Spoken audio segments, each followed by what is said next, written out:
Chhattisgarh state power generation company limited की तरफ से एक विज्ञापन जारी किया गया है और ये विज्ञापन है दरअसल डाटा एंट्री ऑपरेटर्स की भर्ती को लेकर। दोस्तों नमस्कार, आप देख रहे हैं ज़ीरो पीरियड। आज इस वीडियो में हम लोग बात करेंगे CSPDCL के एक विज्ञापन की। ये विज्ञापन डाटा एंट्री ऑपरेटर के बारे में है। आपने मेरे वेबसाइट पर इसका एक डिस्क्रिप्शन देख ही लिया होगा। अगर आपने नहीं देखा है तो पूरा डिस्क्रिप्शन मैंने ऑलरेडी वेबसाइट पर डाल रखा है। क्या तरीका है, किस तरह से आप आवेदन करेंगे और क्या लास्ट डेट है। समय के अभाव के कारण उस वक्त मैं वीडियो नहीं बना पाया था। अब ये वीडियो के फॉर्म में आपके सामने पेश हो रहा है। तो अगर कोई बात उसमें रह गई हो वेबसाइट पे तो आप इस वीडियो की हेल्प ले सकते हैं समझने के लिए। Chhattisgarh state power generation company में डाटा एंट्री ऑपरेटर के नियमित पद पर कार्य करने के इच्छुक अर्हता प्राप्त आवेदकों से 31 अक्टूबर तक आवेदन पत्र आमंत्रित किए जा रहे हैं। पदों का विवरण कुछ इस तरह से, कुल मिलाकर के 20 पद हैं। ये जो 20 पद हैं उनमें 9 पद अनारक्षित श्रेणी के हैं, 2 पद अनुसूचित जाति के लिए आरक्षित है और 6 पद अनुसूचित जनजाति के लिए, जबकि 3 पद अन्य पिछड़ा वर्ग के लिए आरक्षित है। इस बात का ध्यान रखें कि अगर आप इसमें आवेदन करना चाहते हैं तो आपको छत्तीसगढ़ का मूल निवासी होना ज़रूरी है। और इसके अलावा इसमें आपको क्या क्या दायित्व मिलेंगे ये समझिए। टाइपिंग वर्क होगा इन MS ऑफिस और उसके अंदर आ जाएगा MS Word, Excel, PowerPoint works related to ensure issuance of transit pass, preparing daily receiving reports at railway sidings and closing of transit pass for Gare Palma sector 3 coal mines. तो ये जो technical terminology है उसे आपको समझना होगा और आपको ऑपरेट करते समय, डाटा एंट्री ऑपरेटिंग के समय इन बातों का ध्यान रखना है। पहले स्टाइपेंड की बात करें। डाटा एंट्री ऑपरेटर के पद पर आपको S4 का मैट्रिक्स मिलता है 19,862,600 का। इस पर अस्थायी रूप से आप 3 साल तक के लिए परीक्षा अवधि में रहेंगे। हालांकि इन परीक्षा अवधि के बारे में बाद में संशोधन आया है। हो सकता है ये आवेदन विज्ञापन जो है पहले से प्रिंट रहा हो तो अभी उस पर ये संशोधन नहीं दिख रहा हो।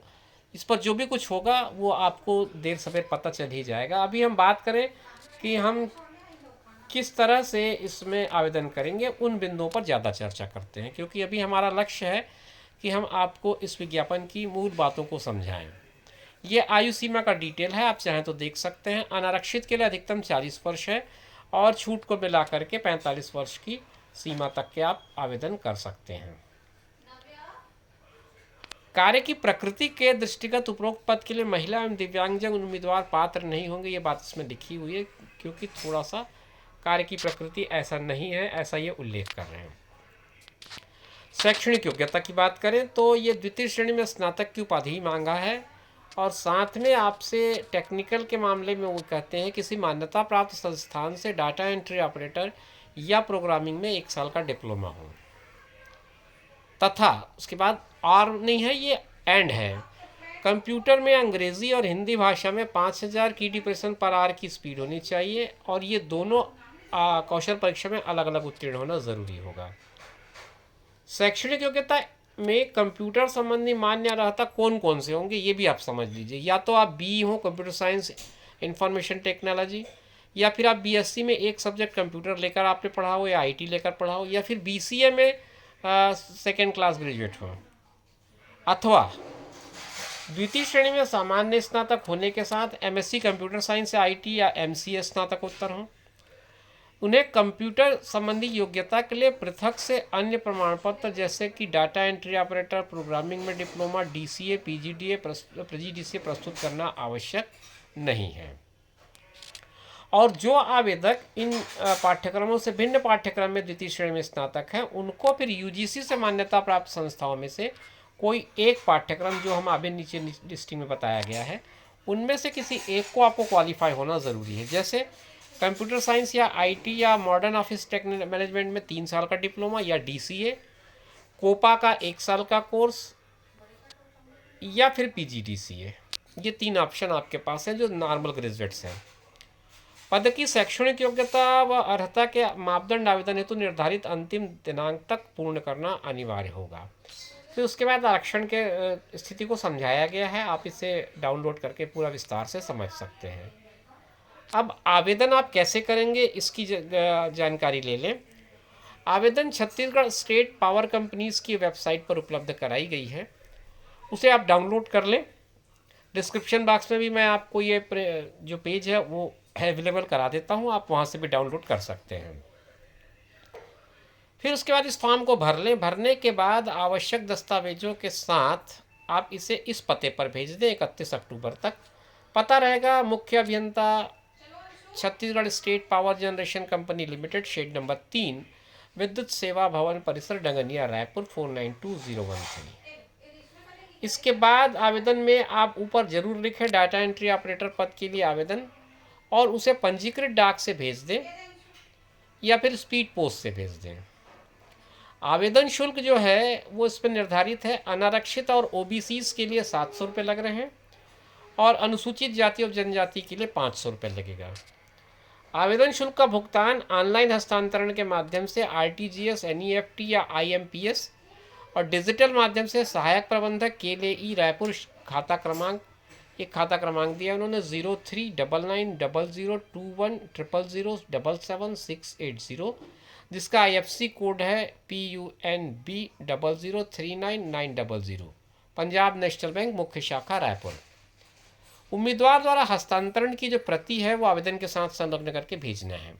आपने जिस भी तरह से ट्रांजैक्शन किया है अपने फीस का, उसकी कॉपी जो है वो अटैच करके आप अपने एप्लीकेशन के साथ भेजें। उम्मीदवार द्वारा हस्तांतरण की प्रति पे अपना नाम लिखना है, पत्राचार का पता लिखना है, मोबाइल नंबर लिखना है, ईमेल लिखना है। आवेदन शुल्क के रूप में जो जमा की गई राशि होगी वो नॉन रिफंडेबल है, किसी भी स्थिति में वापस नहीं की जाएगी। अंतिम तिथि 31/10/2023 है। चयन प्रक्रिया क्या रहेगी इसको समझ लेते हैं। प्रतियोगी परीक्षा होगा, ये कहा गया है। डाटा एंट्री ऑपरेटर के पदों के लिए जितने भी एप्लीकेशंस आएंगे उन पर एक प्रतियोगी परीक्षा होगी, ऑनलाइन प्रतियोगी परीक्षा होगी, कंप्यूटर बेस्ड टेस्ट होगा और इसमें प्रश्न एवं उत्तर वैकल्पिक हिंदी और अंग्रेजी दोनों माध्यम में होंगे और अगर कोई दुविधा होती है तो अंग्रेजी संस्करण को मान्य किया जाएगा। 100 प्रश्न होंगे, हर एक में बहुविकल्पी होंगे। एक उत्तर सही होगा, सही उत्तर के लिए 1 अंक मिलेंगे, गलत उत्तर होने पर 1/4 अंक काट लिए जाएंगे, मतलब 0.25 आपका डिडक्शन हो जाएगा। अब इसमें सिलेबस क्या रहेगा, सिलेबस के बारे में आप समझ ले। 6 खंडों में बटा हुआ है आपका पूरा पेपर, जिसमें पहला खंड सामान्य ज्ञान का है, 25 अंक का होगा। दूसरा खंड सामान्य कंप्यूटर ज्ञान का है जो 15 अंक का होगा। तीसरा खंड सामान्य मानसिक योग्यता का है, ये भी 15 अंक का होगा। चौथा खंड सामान्य गणित का है, वो भी 15 अंक का होगा। इसके बाद 2 खंड भाषा के हैं। पहला जो खंड है वो हिंदी का है जिसमें व्याकरण होगा, वो 20 अंक का। और अंतिम खंड जो 6वां खंड है वो अंग्रेजी व्याकरण का होगा और 10 अंक का होगा। चयन प्रक्रिया का जो अगला चरण होगा उसमें प्रतियोगी परीक्षा के जो 100 अंक होंगे उनमें से अनारक्षित व अन्य पिछड़ा प्रवर्ग के उम्मीदवारों को न्यूनतम 40 और अनुसूचित जाति व जनजाति वर्ग के उम्मीदवारों को न्यूनतम 30% जो अर्हंकारी अंक है वो प्राप्त करना पड़ेगा। मतलब आपका कट ऑफ जो है वो 40 और 30 का मिनिमम बनाया गया है, ये क्वालिफाइंग कट ऑफ है। इसके बाद आपकी एक स्किल टेस्ट होगी जिसपे प्रावीण्य सूची में से विज्ञापित पदों की प्रवर्गवार संख्या से 5 गुना उम्मीदवारों को स्किल टेस्ट के लिए बुलाया जाएगा। स्किल टेस्ट में क्या होगा, स्किल टेस्ट में आपको इंग्लिश में 5000 की डिप्रेशन पर आवर की गति से टाइप करना होगा, इस पर 50 अंक होंगे। हिंदी में 5000 की डिप्रेशन पर आवर की गति से टाइप करना होगा, ये इसमें 50 अंक होंगे। अंग्रेजी और हिंदी भाषा की उक्त कौशल परीक्षा में अलग अलग आपको उत्तीर्ण होना पड़ेगा। 50-50 अंकों की प्रत्येक कौशल परीक्षा में न्यूनतम 30-30 अंक अर्हंकारी होंगे, मतलब आपका कट ऑफ क्वालिफाइंग होगा। ये 30-30 नंबर तो आपको पाना ही पड़ेगा। अंग्रेजी एवं हिंदी भाषा की जो कंप्यूटर कौशल परीक्षा है वहाँ से उत्तीर्ण उम्मीदवारों को प्रतियोगी परीक्षा एवं कौशल परीक्षा के प्राप्त अंकों के योग के आधार पर 4 पृथक पृथक प्रावीण्य सूची निर्मित की जाएगी। प्रावीण्य सूची में विज्ञापित पदों की प्रवर्गवार संख्या के 3 गुने उम्मीदवारों को दस्तावेज सत्यापन के लिए बुलाया जाएगा। 3 टाइम्स, एक पोस्ट पे 3 लोगों को बुलाया जाएगा। दस्तावेज सत्यापन में पाए गए उम्मीदवारों की प्रतियोगी एवं कौशल परीक्षा में प्राप्त अंकों के आधार पर निर्मित प्रावीण्य सूची में से आरक्षण रोस्टर का पालन करते हुए विज्ञापित पदों की पूर्ति की जाएगी। पदस्थापना स्थल जो है वो गारे पेल्मा सेक्टर 3 कोल माइन में प्रारंभिक 5 वर्षों तक अनिवार्य रूप से करना पड़ेगा। इसमें एक अनुबंध होगा 1 लाख रुपए का, सुरक्षा निधि के रूप में आपको जमा करना पड़ेगा। अनुबंध अवधि की समाप्ति के बाद सुरक्षा निधि वापस कर दी जाएगी।